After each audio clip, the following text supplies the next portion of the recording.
So I'm now going to talk about displaying data, specifically in MATLAB. And we regularly need to display and present data that we're collecting for a machine learning task. Data sets will obviously describe some kind of phenomenon. We might just have inputs, we might have inputs and outputs if you're doing supervised learning. But typically it could be a measurement of something against time. So let's think about a signal from a microphone. So this is a signal that you should be quite familiar with. We're speaking to a microphone, we get this time varying signal which is normally then digitized so we can process it with a digital computer. Now, if we were in the lab and we had a signal of this sort, we'd probably look at it on an oscilloscope in order to see, just to check everything's working. You'd go up to the microphone, you'd speak into it, you just check that the amplitude of the signal looked about right. In MATLAB we can use a similar kind of approach, and what we can do is use the plot command, right? So we can also just get an array into MATLAB and just plot it out and see the time evolution of the signal. And this gives us a very good idea of what's going on. Does it look right? What the maximum minimum range is and all this kind of thing. So here's an example now that we've got multiple signals. Imagine you're recording something multiple times. Could be for the same thing. You could be imagine you're saying hello, hello, hello, and you just want to build a speech recognizer that recognizes hello or something like that. One thing you could do is you could try plotting the signals on top of each other, and it's very easy to do that with the plot command. What it will do is automatically plot things on top of each other if they're all in the same array. You have to get the dimensionality right. That's what the little tiny transpose thing there is. It depends how you set your data up. And in this case, let's say we've just got three noisy sine waves that we're looking at. You could plot them on top of each other like this. And that's one way of really visualizing raw data, just plot them on top of each other if it's time sequence data. But quite often, there's a better way of displaying the kind of thing that's going on with data sets like this, and generally it would be better to actually look at the mean rather than just plotting loads of stuff on top of each other, because it starts getting a bit confusing. So what we can do is we can, in this case, we can calculate the mean and standard deviation, and this is a nice thing to do with data sets to see what the underlying trend is. So let's just in MATLAB use something like the mean command, and there's a nan version of most commands in MATLAB. So nan mean will calculate the mean of a matrix by default across the first dimension, and we can use nan std to calculate the standard deviation. So nan just means it will just ignore not a number values in the data set. If you use mean, that will normally always work until you've got some kind of corrupt data, in which case it will fail. So if we do that, we can calculate the mean and the standard deviation. And what I'm going to do now is I'm going to use the error bar command and plot the mean and also the standard deviation out. Right? So what you get is something that looks like this. And this is much more easy to interpret than just lots and lots of raw data on top of each other. You can see the big black line is the underlying mean, the underlying trend. But we also want to capture the fact that there is some deviation going on between different examples, in this case, different runs. So that's why it's good to put something like the standard deviation on there, in this case as error bars. And then you can see on this plot then, yes, we can see that there's an underlying trend and see what it is.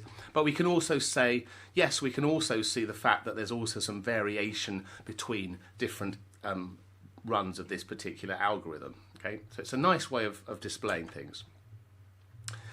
Rather than plot things against time, what we could also do is we can actually plot things in terms of the distribution of the values of the signal. And the way to do that would be to use a histogram, and we can do that in MATLAB. So what it does basically is it will analyze the data and look at ranges of certain between certain values and count the number of times the data points fall in within those bins. So if we were doing, let's say we had a data set of somebody's gone out and measure a load of tree heights, and what basically this will do is when we run a histogram command, it'll break it down into the number of times the value of the height occurs between certain ranges. So in this case between 100 and 150, 150, 200, 200, 250 and so on. So it just counts up how often the data was between those values for the different samples. Now, obviously, that throws away sequential information, right? Because you could run it backwards and it would still look the same in terms of the histogram. But this tells you, how is the distribution? What's the distribution of the data looking like? And quite often we'll see, an interesting trend there. This is obviously not very much data, but when you start using huge data sets, quite often you get a kind of a nice sort of bell-shaped curve, which we'll see later is actually well captured by using a Gaussian distribution. Obviously, when we're doing a histogram, actually what we see is going to be strongly affected by how many samples of data we've got and what is the number of bin counts. So in this case, what I'm doing is I'm sampling from a uniform distribution. I'm actually saying I'm picking data, and we'll come to that in a sec, from a range between 0 and 1 at random in a uniform way. So my data samples come from an underlying uniform distribution. And all I'm doing here is then feeding them into this histogram command with just 100 samples being used and a bin of 10. Bin width of 10. So that means, typically there'll be about 10 counts in each of these bins. Now, looking at the overall trend here, you can't say a huge amount. You can certainly say it seems that something happens in every single bin, but what you actually see displayed will be strongly affected, like I said, by the number of samples and the number of bins. Now, imagine we had a lot more bins, right? We've got 100 samples now and 100 bins.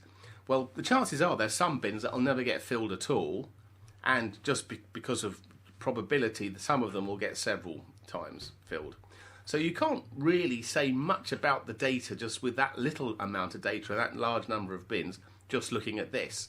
I mean, you can't say for sure that there's definitely never a value corresponding to where there's no count in the bin, right? Because you haven't just got enough evidence for it. Now, when you start increasing the number of samples, and don't forget this is an underlying uniform distribution, what we see is the trend is now to become a bit flatter, right? So this is kind of what we would hope it would end up looking like. But even if you've got even with 1,000 samples and 1,000 bins, chances are, on average, you'll just get 1 sample per bin, okay? Because that's the number, 10 samples per bin. So you're still not getting a very good representation of what's going on, that you could claim that this is a uniform distribution looking at this plot. You can say a bit more about it maybe looking at this plot, but not from this one. And as we increase the number of data points more and more and more, then obviously it becomes more apparent what the overall trend in the data is. So with 10 bins, it's starting to get quite a bit flatter now. But again, there's statistical effects. You just get unlucky and they could all go in one bin.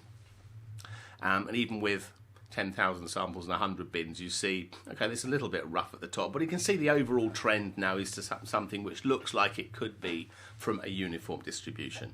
So when you're doing analysis, it really matters how much data you've got, and it really matters in this case what parameters you've got on your analysis, which is in this case bin count.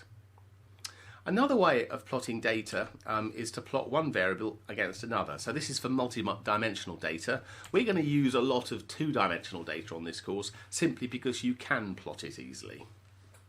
So a scatter plot basically is plotting the x against the y in a two-dimensional vector, right? And this shows you the relationship between the two features. It doesn't show you sequential information between adjacent vectors or a sequence of vectors. Basically, it loses that as well, but it shows you the relationship between feature 1 and feature 2. And you can also do this for multi-dimensional data sets, but you can't obviously plot them all at the same time in 2 dimensions. You'd have to choose 2 things to plot. So here we're plotting the weight against the height, and there's some kind of relationship. So as weight goes up, generally the height seems to go up as well, right? So that's what we can say. So let's think a little bit about what we can say about data sets looking at this kind of scatter plot in terms of, are the data features independent, or is there some correlation there? So let's now plot 2 things against each other, 2 features against each other. And what I'm going to do in this case, I'm actually just going to generate some random data, right? I'm going to generate data set 1 is just going to be some scaled Gaussian values, and the data set 2 is going to be the same thing. And if I plot these against sample number, so I just basically just say plot data 1 and plot data 2, and I make sure I put a hold on, what I can do is I can plot the value of each data set against the sample number. And I'm plotting them both on the same graph here. What you can see is there's a sort of a spread, well, there's a sort of a kind of a main sort of central part of this. There's a sort of a spread between -4 and +4, which actually, you know, represents most of the data points that we actually sampled, and it drops off a lot as the values go to more extreme values. So by 8 and -8, we haven't got very many samples coming through. So you can already say something about what this data looks like. You can't see really anything about the relationship between the two features, though, right? You can't see data 1 and data 2. You can't see much difference about that. But you can see that there's a general tendency that maybe the mean is about 0, and for the rand_n function, that's exactly what it is. Mean is 0. It's sampling from a 0 mean Gaussian of standard deviation 1. We'll come to that again a little bit later on. Now, is there a better way of plotting this stuff out? Well, yes, there is. Now, imagine we want to plot x against y. We use plot x value against the y value, x comma y in that particular case. You'll need to put on other things such as which symbol you're going to use and what colour and stuff like that. You could also use the scatter command as well, but I'm just going to put my data in. I'm just going to use data, plot first dimension against the second dimension. Right, so you want to plot all the data in the first dimension against all the data in the second dimension. And of course, it depends how you set your data array up, whether or not, you know, the second dimension is actually the x versus the y, or you've done it the other way round. So you have to make sure you do that yourselves. So if we now plot a single, if we do this for something which is completely random, what we'll find is we plot the x value against the y value, and we get this this sort of circular-ish kind of plot. So in this particular case, what we've done is we've generated random values for the first dimension and random values for the second dimension, and they're uncorrelated, they're completely independent.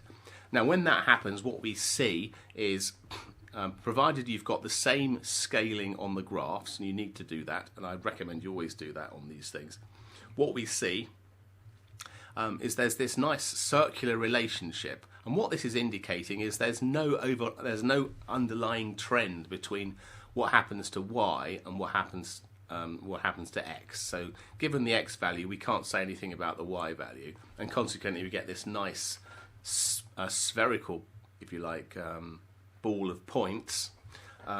Also, the other thing to note, in this particular case, we're actually plotting something with the variances of the x dimension and the variances of the y dimension being the same. So consequently, this is a circle. So plotted out with the same axis, we've got the same kind of spread in the x as the same kind of spread in the y. Let's now think about plotting two variables when they're perfectly correlated. So in other words, the x values and the y values are the same, right? And we could do this if we build our two-dimensional array and both dimensions have actually got the same data in them. So when I have an x value, you get the same y value.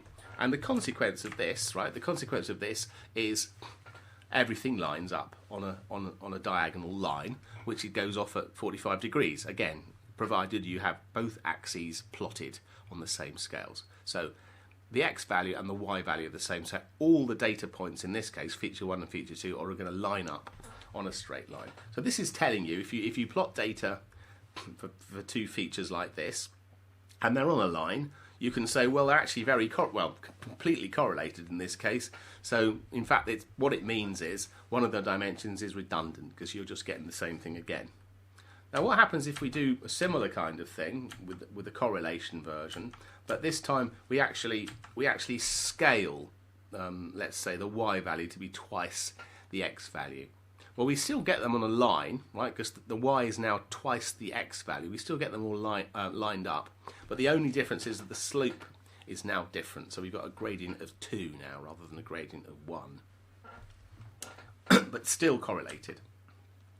Now let's think about what's going to happen if we've got high correlation but not completely. So what could that, how can we generate data to look like what I'm showing here? What it means is you're doing two related measurements, but there's a bit of variability creeping in. And what I'm doing here, it could be like, this could represent weight and height of a human or something like that. Again, I'm generating my two independent sets of data, and I'm saying the feature in X is just one of these, and the second one is also one of these, the first one, but it's plus a bit of a noisy version of something uncorrelated, right? So what I'm doing is I've got the data 1, which is a random number, and the data 1 again for Y, but I've added on another independent source of data as well. So what this is doing, it's saying, well, there's going to be a large correlated component because I've got the same parts in both, but I've also got some noise, if you like, in the second dimension. And when you plot this out, the consequence of this will be, well, everything will kind of be a lot along the straight line, along the diagonal, but there's also going to be some spread in the other dimension. So consequently, you'll get some spread away from the actual diagonal line. Now, imagine we've got two completely different, two completely uncorrelated, unrelated features, right? With no relationship at all between the measurement. That's what we started with. Could be something like student height against the air temperature. What's the air temperature got to do with how tall someone is? Maybe it does in different countries, but just generally thinking about that. So what you're going to do here as an example, say we're going to generate one set of random numbers, another set of random numbers, and then we're going to plot feature 1 as one set and feature 2 as another set where they're completely independent. And this comes back to what we were showing to start with. Again, on the same scales, what we'll tend to get is this sort of spherical distribution because there's no trend there now. We can't, as we move along X, it does not lead to an associated, correlated value of Y, right? Given X, we can't say anything about Y because they're independent. So we don't get this everything along the diagonal. We get this nice spherical cluster of points, if you like, again, because there's no relationship. And because also the reason this is kind of spherical and not stretched out more in one dimension than the others is because we've got the same variability in X along here as we've got in Y here.